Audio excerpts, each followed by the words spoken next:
makes me wanna holler, go away. I need more peace and hope and love. Where do I find it in this crazy old world? I need strategies, strategies for living radio. Your dose of radio rehab.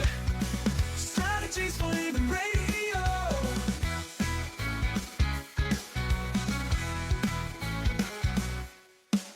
Every time I listen, Lauren and David share strategies for living, and it makes me aware. I've got strategies, I got strategies for living, strategies for living radio.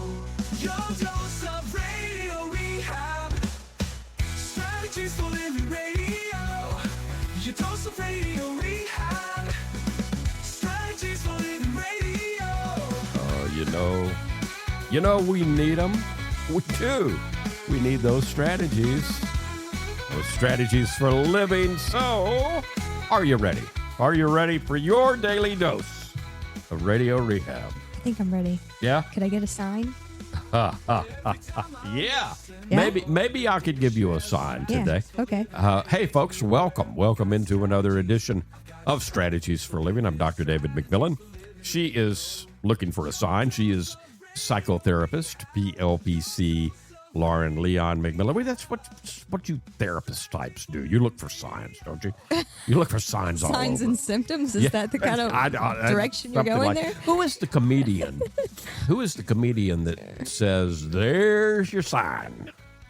I don't know. Yeah, You. I'm blanking on the name. I'm not but sure. He hosted the show "Are You Smarter Than a Fifth Grader?" Oh, okay. You remember who I'm talking about? I know. I'm blanking on I his. don't know I'm his blanking name. on his name at the moment. Okay.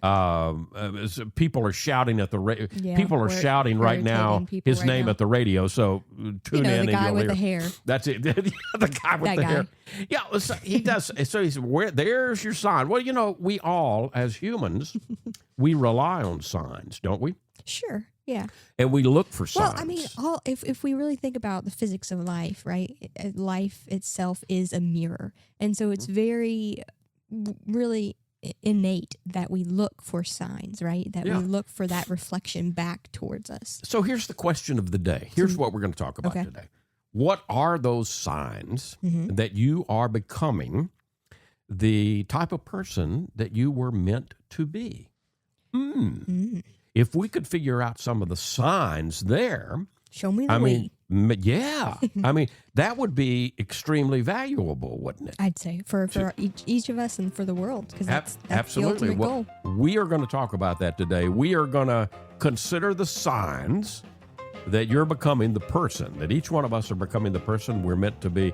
Folks, thank you for tuning in to Strategies. We appreciate you being with us, and we appreciate our sponsors making it all possible.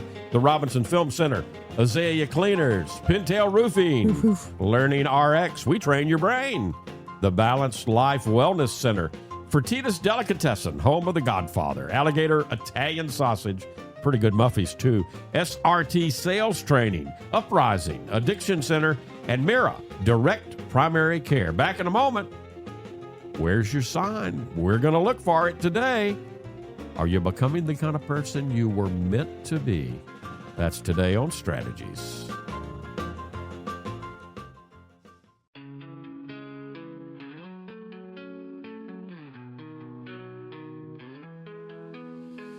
Tune in daily, find the light. Healthy mind and spirits bright. Strategies for living strong. Feel the vibe, it won't go wrong. Body moves and soul align. Catch the rhythm, feel the time. Radio rehab every day. Chase those clouds of gray away. Your daily dose of radio rehab. Lift you up when skies seem trapped. Mind and body, spirits free. Living life in harmony. And welcome into Strategies for Living.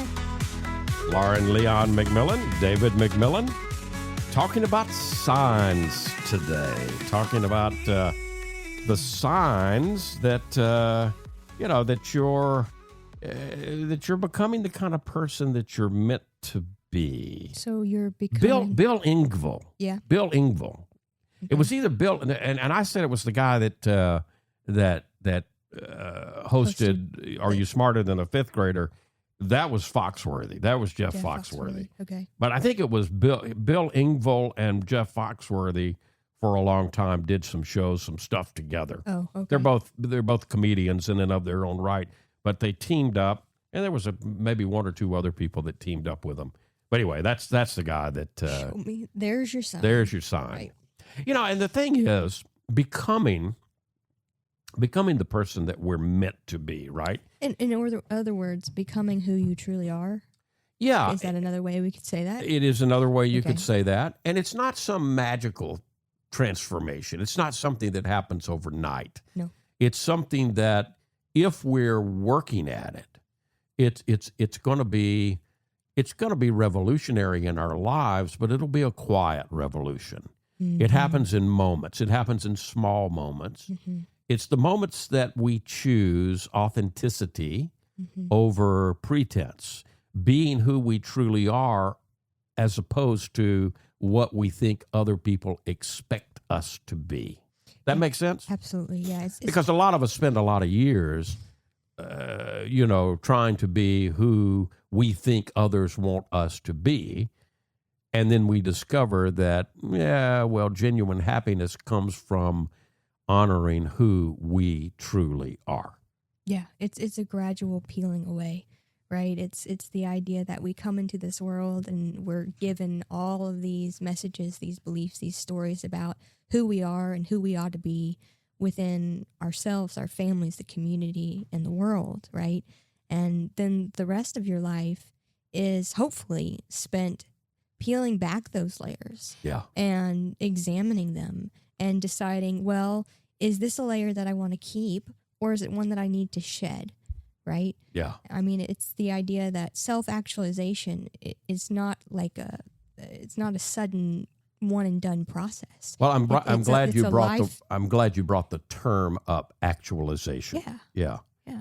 Because actualization in psychology is what we were talking about. It's becoming who we're meant to be. Mm-hmm. Yeah. Yeah.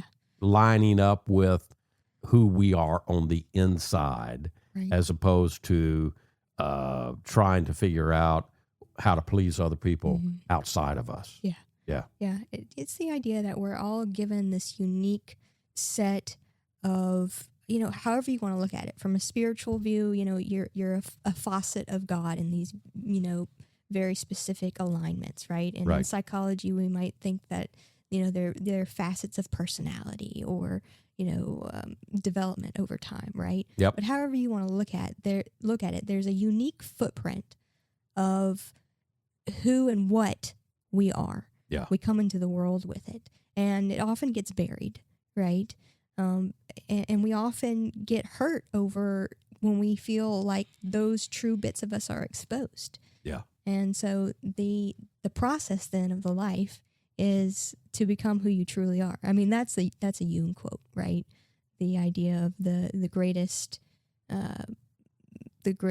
revolution or the greatest thing in life is to become who you truly are. The greatest gift that you can give to yourself and to the world. I don't know if those are the exact words of Carl Jung, but close. That makes sense. Yeah. Yeah. The greatest gift we can give the world, and the greatest gift at the same time we can give ourselves, is to move to be who we truly are. authentic. Yeah, because I think so often we get lost, especially in today's time when there's so much speed, so much pressure, so much competition. We forget that there is this magical, really, truly beautiful idea that we really are each unique. And unique in a way that no one else could be the same way. Yeah, we are. We each bring beautiful, like fingerprints. Each Yeah. one of us are unique and separate. Right. And we each bring a very unique and important, vital perspective of life to all of life. Yeah, right? I was going to say snowflakes, but we've made that word. Unfortunately, we've Yeah. And we do that. We We take do that. certain words Mhm. and we make them mean something, and then we all line. And that's a prime example of what we're talking about. Yeah. We all line up I mean, now, there's nothing wrong with the word snowflake. There's nothing wrong with the colors of a rainbow. And yet, we've made them mean Something very different. Yeah. And that's a really great analogy for the process of discovering, remembering really who we truly are, is to get back to the basics, right? Because when we see a rainbow or we see a snowflake or fill in the blank with symbols, we are immediately flooded with all of these stories that we've been taught about it. Right. But the actual getting down to it is just to get to the very, very pure sensation of experiencing a snowflake. If you're rainbow. your authentic self, you can experience a rainbow or a snowflake, and you can appreciate the beauty, the absent of whatever messages and stories that have been piled on. It's kind of the idea that we might ask, if you go out into a forest, you don't get mad or angry or judgmental of a tree because it's bent a certain way, right? Yeah. We look at it and we might, if we have any story, we might say, oh, well, it makes sense because it was trying to get light from the sun. So that was its path. Yeah. Yeah. And so to remember to come back to how can we view ourselves in that same way? Because we are just like the tree. We are very much a vital piece and aspect of nature that, needed to bend this way to find the light in that moment. And we're looking for the light. Okay, so one of the signs that we're becoming, the person that we're supposed to be, the person we're meant to be, is that we become increasingly comfortable with self-reflection and solitude. Yeah? Yeah. Finding peace with our own company. Mm-hmm. And when you can be comfortable with yourself, that marks a significant amount of psychological growth. The ability to sit with yourself without reaching for distractions. Mm-hmm. And gosh knows we have all kinds of distractions in front of us, right? Yeah. But if we can sit quietly with ourselves without reaching for the distractions, that can show us, that can be the sign that we're developing a healthy relationship with our own inner world, right? Yeah. I mean, if you're on the path to really understand and embrace any person in a relationship, the first thing you do is you spend time with them, right? Yep. And so it's no different in the relationship with self. Absolutely. If you really want to understand, remember who you truly are, the first step is to spend time with yourself and to get to know yourself. There was a book written by a psychiatrist. His name is Anthony Storr. The book is Solitude, A Return to the Self. And Dr. Storr suggests that authentic living, creative and authentic living, requires periods of being alone with our thoughts. And I think he's right on target. Research confirms that positive solitude has real benefits. There's benefits for self-reflection. There's benefits for emotional regulation, freedom, among some other things. So if you're growing more comfortable with quiet reflection, it's likely not just some random personal preference. It's a sign. It's a sign that you're becoming more psychologically mature. How's that? That sounds great. Yeah. That makes sense. We only have a couple of minutes before break, but let me start a second one here. Okay. Your decisions align with your core values as opposed to the external expectations, right? Yeah. So when you notice yourself, and this kind of gets to what we were talking about earlier about the rainbows and the snowflakes, right? Right. When you notice yourself making choices based on what truly matters to you rather than what's going to please somebody else, what's going to please others, right? That's a surefire sign that you're headed in the right direction toward your authentic self.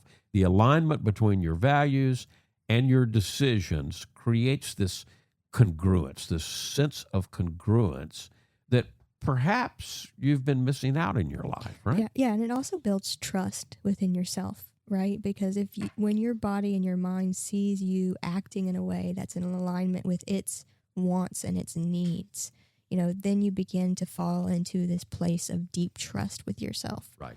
which is foundational for any relationship. We've probably all had opportunities to experience times in our lives where we're going against the grain, right? Absolutely, no doubt. If you're in the world, if you're on earth, but when you notice that, and that anxiety, when you do decide to go against the grain, begins to fade. You might still care what others think, but it doesn't drive your major life decisions, and you don't feel the need necessarily to justify them. Yeah. You're being who you are. You're making these choices for you. Well, and for the world. And for the world. Because if you make them in alignment with who you are, that's what the world needs. Absolutely. And it's about remembering that. There you go. We're talking about the signs that you can look for along the path. We're all going down a path, the path of life. What are the signs that tell me that I'm becoming my authentic, true self? Talking about that today here on Strategies for Living. We've got more to come, so don't go away. Stay right where you are. Be right back.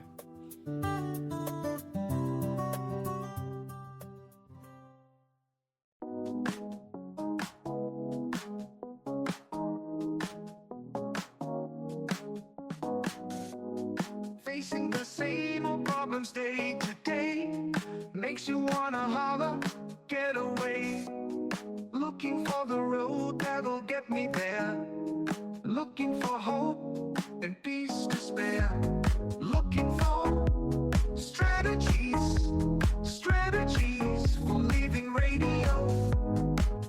Your dose of radio rehab. Strategies for living radio. And welcome back into Strategies for Living Radio.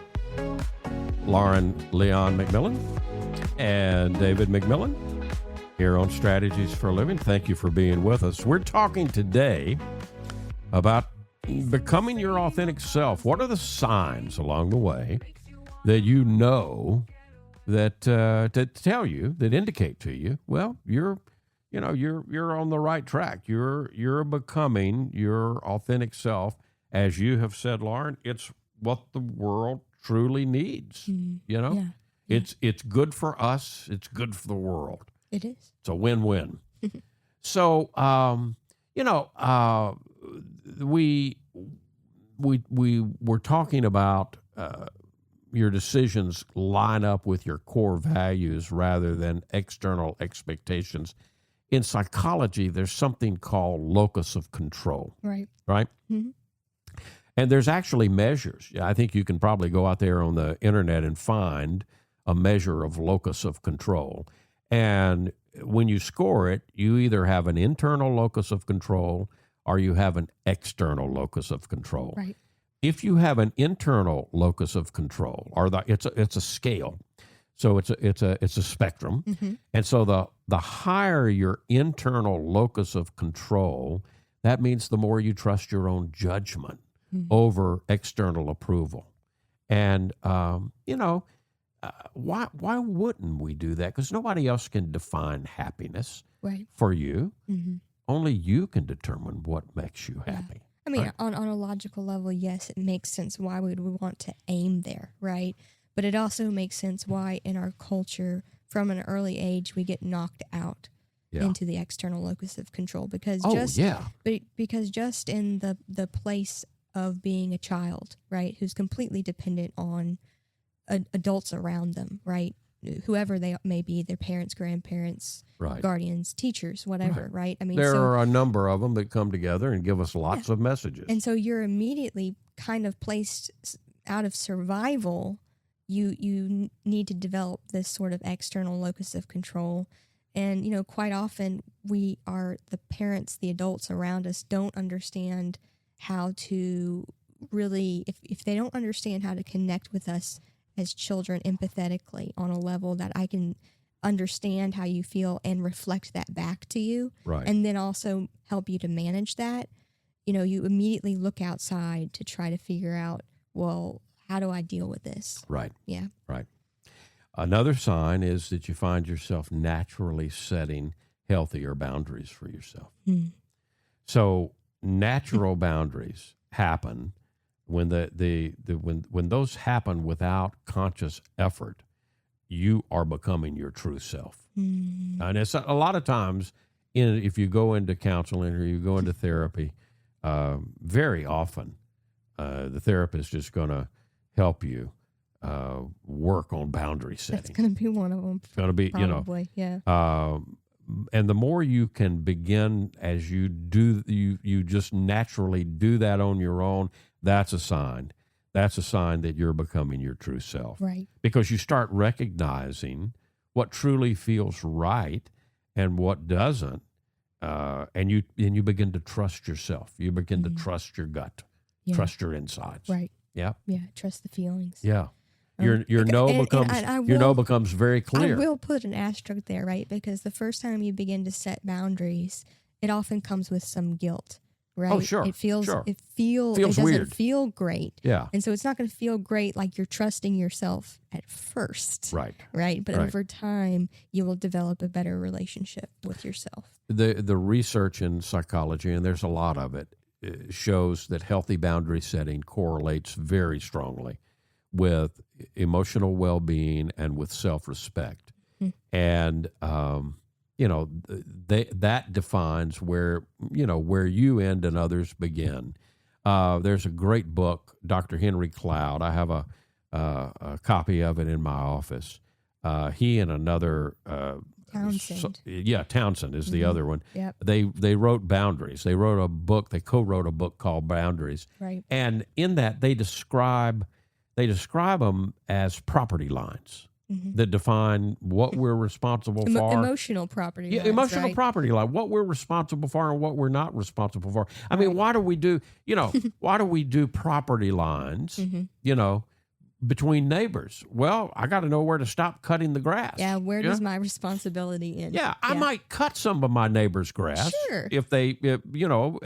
unless they don't like me to do that. But I might do that just as a neighborly gesture, As a kindness, As a with no kindness. expectation. right? But I need to know what I'm responsible for, right? Yeah. Where my lines are, where my line begins and ends, and so I think that's a very, very good sign that when those boundaries, when you begin to notice the boundaries are coming and you're setting them and you're okay with it.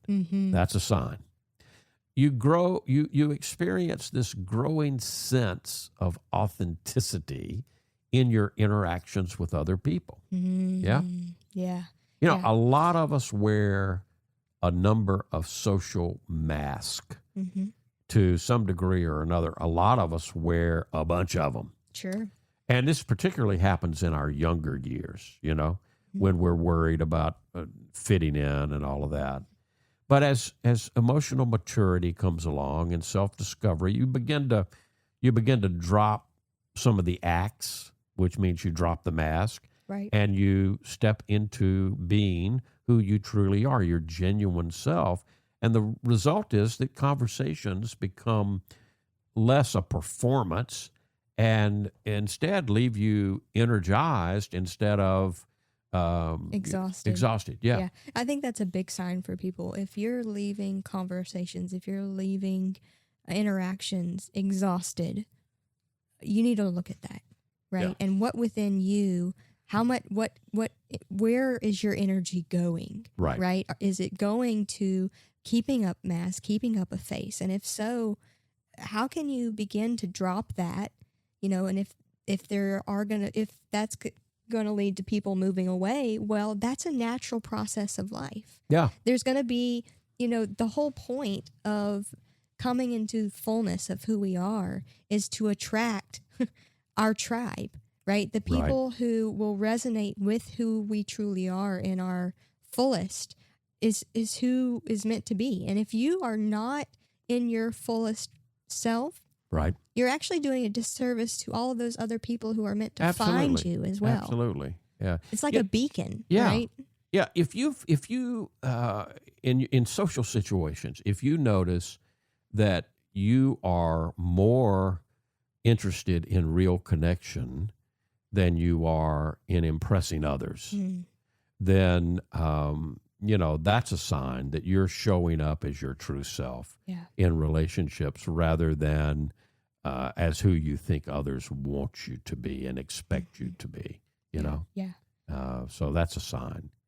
How about this? How about activities? It also on the line of authenticity. It also becomes less tolerable to be around inauthentic people. Absolutely. I want to add that into that sign. Okay. What's the Okay. next So one? in terms of activities, you are drawn to activities that are going to produce flow, states of flow. Okay. Where time just seems to disappear. Yeah. That's a sign. Yeah. That's a big time sign. This is interesting because I don't think this is going to be on the list, but something I thought of as a sign as well that you're on the path to becoming who you truly are is increased synchronicity. And this sign kind of goes well with that one as well. Increased flow states and then also increased synchronicity. If you start noticing that things just start dropping into your life, if you think of something and it appears, if good things for you, things that you consider good things, just start showing up. Take that That's as a synchronicity. sign. Yeah, take that as a sign that you're on your divine path towards becoming your whole most full self. Yeah. And that goes hand in hand with the flow state. Absolutely. So when you gravitate toward activities that you can become completely absorbed in, and that's flow. Right. That's what that psychological state has been called and identified as slow. Well, that's flow. Right. Flow. That's a signal activity that resonates with you, who you are on the inside. Yeah. Because during flow states, you sort of enter the place of timelessness. Yeah, and right? self-consciousness drops away. Yeah. You actually enter the present. That's living in the present. Yep. And your brain's prefrontal cortex, which is the part responsible for self-monitoring, actually kind of shows decreased activity during those moments. If you were hooked up and you were measuring that, you would see, okay, it's not as active because you're allowing a more authentic expression of who you are. Flow producing activities do that, right? Yeah. And I love the synchronicity thing that you're bringing up. Yeah. Because certain things that we get involved in make hours feel like minutes. And so I have a hypothesis about that too. Okay. Kind of an offshoot of that. My hypothesis is that people who are able to experience more of the present, right, and therefore have more experiences of flow, actually age less because you're not experiencing time. Ooh. It's just a hypothesis. I have no evidence to back this up, but it's just something I've played with. I tell you what, I think it's a very interesting it kind of hypothesis. I can see it in people that I know, whether personally or just know of. And it goes real well with our acronym about time: the internal made external. Yeah. Which is when you stop and think about it. Oh wow. Blows your mind we'll have a little to bit. Yeah, do a show on that. Yeah, I think we will. There's a lot there to unpack. Yeah, really. We're talking today about what are the signs, what are the things that you can see along the way when you are actually maturing, growing, becoming your authentic self. There are some tried and true signs. We're talking about them today here on Strategies. We've got more, so stay with us. More to come.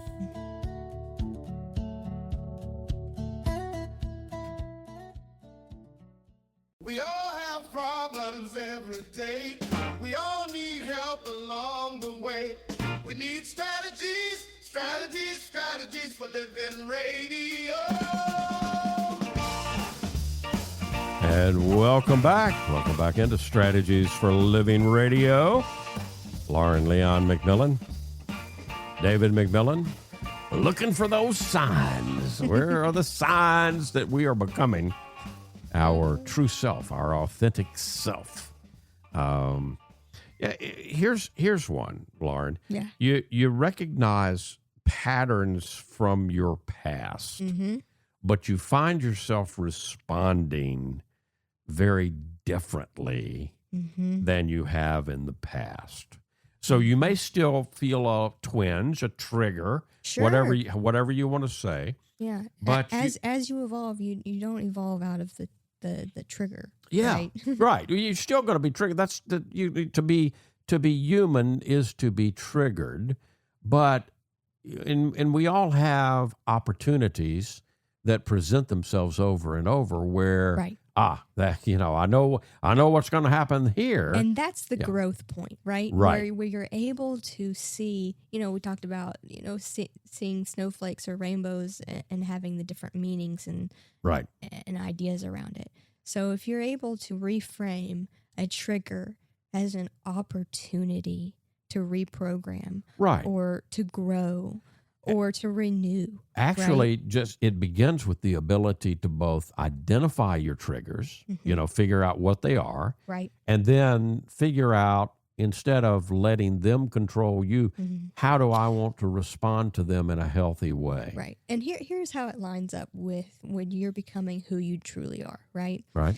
Because who you truly are is not the reaction, is not the personality, are not these stories. I think so many people, myself included at some point, right, identified so strongly with these thoughts and these feelings and these reactions that I had developed, right? Or Right. this collective of what I called a personality, right? Right. But on the path to becoming who you truly are, you recognize that that's not you. You're able to look at it, right?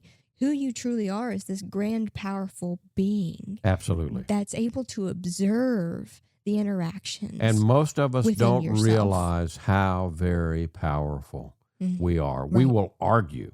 We will argue Yes. with someone who tells us we're powerful. Yeah, we've had that argument before with people, haven't we? Oh, absolutely. I mean, it happens a lot in the coaching room and in the counseling room because people don't want to accept the amount of power that they have over their own lives, and that includes healing themselves. Yeah. Healing themselves Do you recognize physically and emotionally. You recognize the root link there too, right? We're talking about authenticity, right? Yep. And so it has to do with taking authority. Yeah. Yeah. That's that author, right? Absolutely. Yep. Prefix, right? And it's to take authorship. That's what authority is. Yeah. Right. Write your own story. Right. Yeah. Right. To recognize that you're the one. You're the playwright. You're the character. You are the director And the editor. star. Yeah, Yeah. you're all the things. Yeah. You're the main character.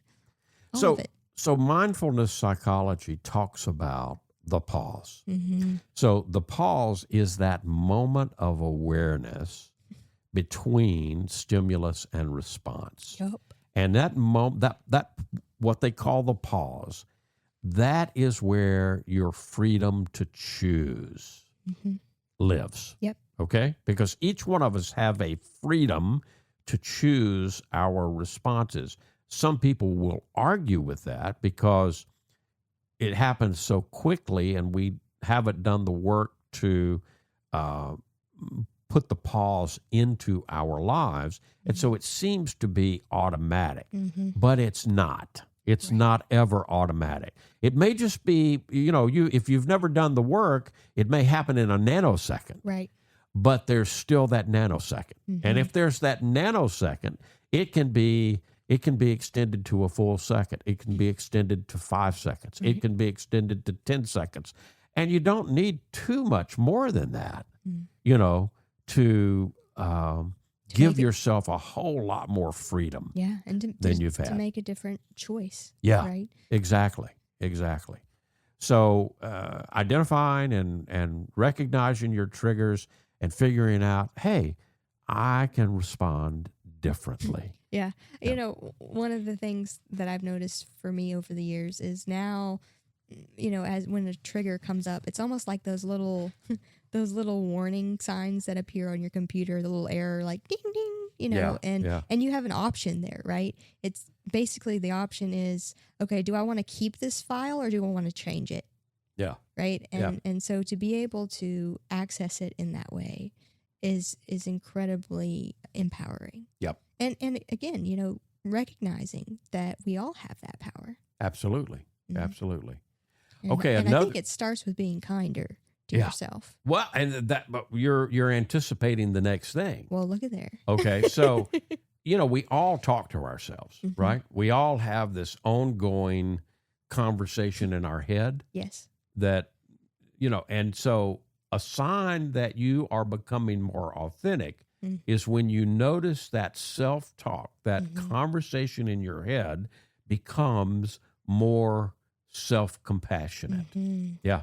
Yeah, one of the biggest things that I noticed as I began to reconnect with my higher self was the immense flow of love that came through, right? Yeah. And that just flooded out into my everyday life and changed everything. A lot of people, in fact, maybe most of us, have this very harsh inner critic that lives in our heads. And sometimes that lives in our heads for a good chunk of our lives, if not all of our lives. Rent-free, by the way. Yeah, rent-free, yeah. And that's a habit. And it's a habit that we can break.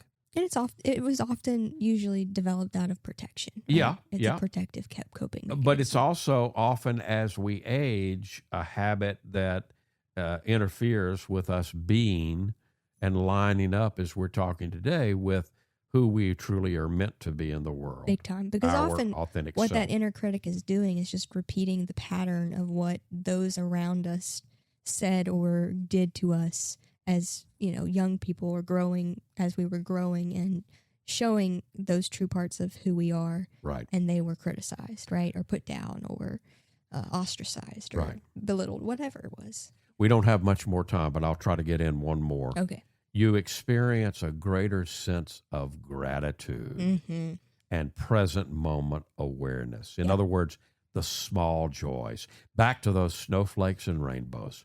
The small joys that once passed unnoticed now catch your attention, and they evoke real appreciation. Yeah. True, authentic, genuine appreciation, and for the wonder that is life. That is life and creation. Yeah, and that we're a part of it. Absolutely. Right? I mean, we are a miraculous part of it, It's a incredible. powerful part of it. Yeah.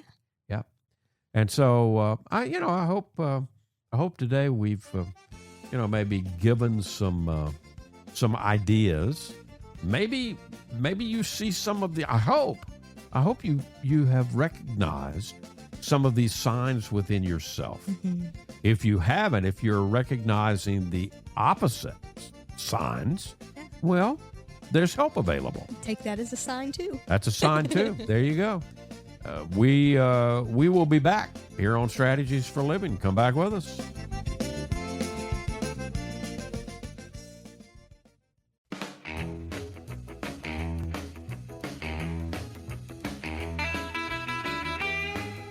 And welcome back into Strategies for Living. Lauren Leon McMillian, David McMillian, and we've been talking today about what are the signs. There's your sign. You got one. What are the signs that you are becoming your authentic and true self? There are more than we got a chance to get to, but maybe we'll keep going with this at some point. It's always a good thing. Yeah. To But in the short time that we have left today, kind of what's your takeaway from the conversation that you and I've had this afternoon? Well, that becoming who you truly are It's not, I don't want to set it as a destination, right? It's a continual practice Right. and a lifelong journey. Right. It unfolds in the small moments. Yep. But also in the quiet, I'm going to use a word we haven't used yet, but I think it's important, in the conscious choices. Yeah. The quiet conscious choices that we make, right? Right. And so, if you notice any of the signs that we've talked about, take that as a sign that you're on the path. Take that as a positive sign, because I think it truly is. Lauren, thank you. And I'm sure we will continue our signage as we go along. Folks, thank you. We appreciate you. You are our sign that we're doing what we're supposed to be doing here on Strategies. And we thank our sponsors for allowing us to do that. The Robinson Film Center and Azalea Cleaners and Pintail Roofing and Learning RX. We train your brain. The Balanced Life Wellness Center, Fertitas Delicatessen, home of the Godfather, Alligator Italian Sausage, pretty good Muffies too. SRT Sales Training, Uprising Addiction Center, and Mira Direct Primary Care. If today were the last day of your life, you only had one more phone call that you could make, who would you call? And what would you say? And why are you waiting? Make the call. For Lauren McMillian, I'm David McMillian. We'll see you next time right here on Strategies for a Living.